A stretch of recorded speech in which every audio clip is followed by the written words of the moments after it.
cette vidéo, on va aborder les coordonnées polaires des vecteurs.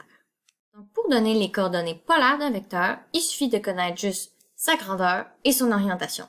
Donc, sa grandeur, on va l'appeler la norme. Puis son orientation, on va l'exprimer comme un angle. Par exemple, si j'ai ce vecteur-là, ben en fait, sa norme, ça va être sa longueur ici. Donc ça va être sa norme. Puis, son orientation, on va l'exprimer comme un angle.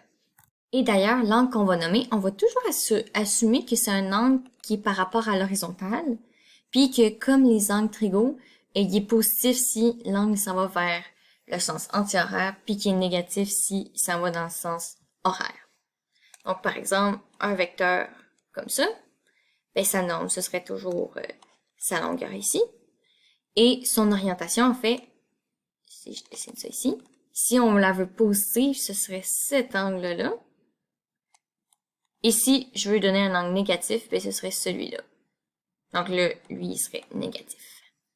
Donc, pour faire un petit exemple, si j'ai le vecteur comme c'est ici, puis que je vous dis, ça, c'est 120 degrés, puis que ça mesure 6 unités, par exemple, ben, je vais dire la norme du vecteur, puis je vais le nommer vecteur V.